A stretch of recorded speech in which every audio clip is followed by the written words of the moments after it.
नमस्कार, मी अमरज्योती खेडकर।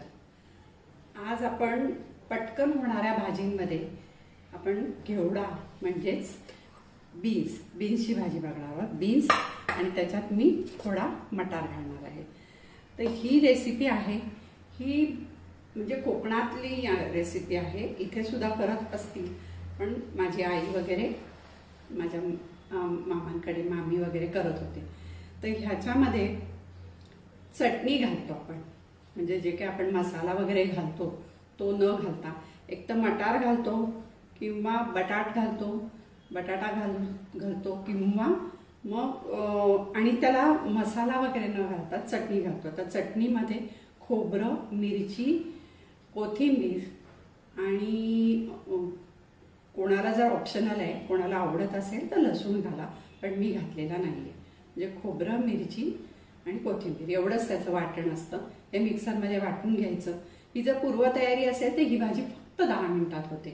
तर पूर्वतयारी करून घ्यायची अगोदर। आणि कुकरमध्ये मी भाजी करत आहे। कुकरमध्ये एकतर त्याचे सगळे विटामिन्स आणि हे सगळं तसंच राहतं आणि भाजी काहीही लक्ष न देता तुम्हाला ढवळायला सुद्धा लागत नाही आणि एक मोजून भाजी करायला लागल्यापासून 10 मिनिटात भाजी तयार होते। त्यामुळे आज आपण बघतोय घेवडा आणि मटारची चटणीची भाजी। आता आपण कुकर आहे हा तापत ठेवलाय, त्याच्यामध्ये मी तेल टाकते। आता मी हे छोट्या तेल टाकलं आहे। तर तेल तापलेलं आहे त्यामुळे त्याला वाफ येते। त्याच्यामध्ये आता आपण घालतोय जिरं। तर ह्या भाजीला कढीपत्ता आपलं हे न घालता, मोहरी न घालता जिरं घालते, कढीपत्ता, त्याच्यानंतर हिंग, त्याच्यानंतर ही भाजी,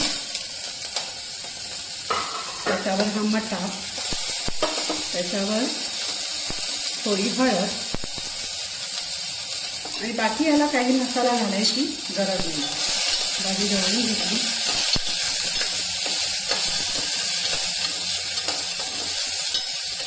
जर मटार घालायचा नसेल तुम्हाला तर तुम्ही बटाटा कापून टाका, त्याची टेस्ट चांगली लागते। पण आता मटार आहे, मटारचा सीझन आहे म्हणून मी मटार घातला। आणि शक्यतो मी कढीपत्ता देठासकट घालते।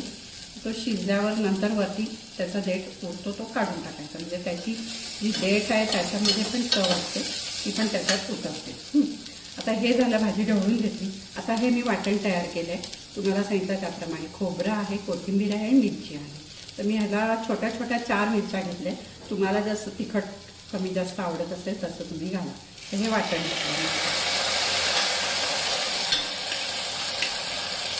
परत एकदा ढवळून घ्यायचं आणि मीठ पण घालायचं, पण वाटणामध्येच मी मीठ टाकून ठेवलेलं, कारण बऱ्याच वेळा काय होतं आपण करता घाई असेल, काही गडबड असेल तर मीठ विसरून जातो। त्यामुळे वाटणामध्ये जे काय घालायचं ते घालून ठेवायचं। तर मी मीठ घालून ठेवलं होतं, त्यामुळे हे मीठ घातलं। मी गॅस बंद केला होता। आता हे बघा, ही भाजी सगळं मी मीठ, वाटण घातलंय, फोडणी दिली आहे छान जिऱ्याची, जिरं हिंग आणि कढीपत्ता अशी फोडणी दिली आहे। आता ह्याच्यात थोडंसं पाणी घालायचं, कारण आपण कुकरला लावणार आहोत ना, त्यामुळे थोडंसं पाणी घालायचं ह्याच्यामध्ये। तर मी हे वाटीमध्येच वाटण ठेवलं होतं, त्या वाटीमध्येच हे पाणी घालून ते मी वाटीतलं पाणी ह्याच्यात टाकते। थोडंसं आपण पाणी घातलं, त्या पाण्याला चांगला कड आला की झाकण टाकायचं। 1 शिट्टीमध्ये तुमची भाजी तयार। ह्याला जास्त काही करायला लागत नाही, जास्त बघायला लागत नाही आणि भाजी अगदी अतिशय अप्रतिम उत्तम होते। आता चटणीमध्ये तिखट तुम्हाला किती पाहिजे हे मात्र तुम्ही तुमच्या अंदाजानुसार ठेवा। आमच्याकडे आम्ही कमी खातो, त्यामुळे मी छोट्या छोट्या 4 मिरच्या टाकल्यात। तुम्हाला जर हवं असेल तर तुम्ही जास्त टाकू शकता, किंवा तुम्हाला जर हवं असेल तर थोडंसं वरून लाल तिखट पण घातलं तरी चालतं, पण आम्हाला नुसतीच चटणीची भाजी आवडते त्यामुळे मी घातलेलं नाही। आता ह्याला कड यायला लागलेला आहे।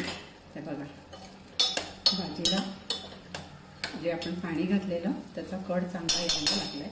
आता ह्याला कुकरला झाकण लावते मी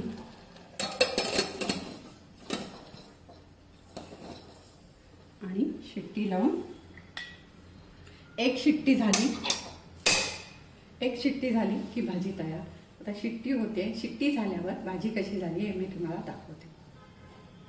आता 5 मिनिटात शिट्टी झाली आणि 5 मिनिटं मी कुकर थंड होण्यासाठी म्हणजे त्यातली वाफ जाण्यासाठी ठेवले.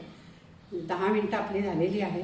आता आपण कुकर उघडून बघू आपली भाजी कशी झाली.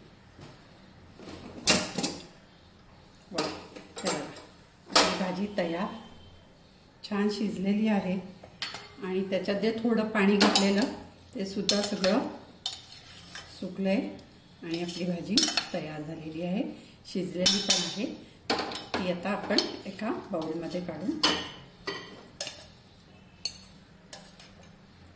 भाजीचा वास फार सुंदर येतोय कारण आपण ती चटणी घालतो ना, त्यामुळे त्या चटणीची चव फार छान लागते भाजीला. तुम्ही करून बघा, खरंच खूप छान लागते. म्हणजे आमच्याकडे आम्हाला ही चटणीची भाजी खूपच आवडते. हे बघा, ही कढीपत्त्याची ही जी काडी होती, आपण कढीपत्ता काडीसकट घातला होता, ती काडी आता काढून टाकायची. आता ही भाजी तयार आहे खाण्यासाठी. त्याच्यात फारसं काही म्हणजे आपण पाणी घातलेलं असलं तरी पाणी राहिलेलं नाही आहे. सुंदर कोरडी छान भाजी झालेली आहे. त्याच्यावर कोथिंबीर घातली नाही तरी चालतं, पण आपण एक सजावट म्हणून थोडीशी वरून कोथिंबीर घालूया. कारण आपण वाटण केलं आहे त्याच्यामध्ये आपण कोथिंबीर घातलेली आहे, त्यामुळे ह्याला. आणि भाजीचा रंग बघा तुम्ही, हिरवागार छान दिसतो. मटार हिरवा आहे, बीन्स म्हणजे घेवडा हिरवा आहे आणि वाटण घातलं आपण कोथिंबीर घालून, त्यामुळे ती सुंदर अशी हिरवीगार भाजी तयार आहे. मोजून 10 मिनिटात होते. थोडीशी तयारी केली तुम्ही तर तुम्ही एकदा नक्की करा, टाकून खाऊन बघा आणि मग मला सांगा कशी लागते. आणि जर कोणाला ह्याच्यात थोडं अजून तिखट पाहिजे असेल तर थोडीशी त्यांनी लाल मिरची पावडर टाकली तर चालतं, पण हा जो रंग आहे तो येणार नाही, मग लालसर रंग येईल. ह्या रंगासाठी मग मिरची जास्त घाला कोणाला तिखट पाहिजे असेल तर. पण ही भाजी खरंच खूप छान लागते. पोळीबरोबर खा, फुलक्याबरोबर खा, भाकरीबरोबर खा. आणि ती अगदी अशी सुकी सुकी लागत नाही. ती भाजी थोडीशी ओलसर असते कारण आपण खोबरं वाटून टाकलं आहे, म्हणजे चटणी घातली आहे, त्यामुळे ओलसर लागते. तर ही भाजी नक्की ट्राय करा आणि मला कमेंटमध्ये सांगा की तुम्हाला आवडली की नाही. धन्यवाद.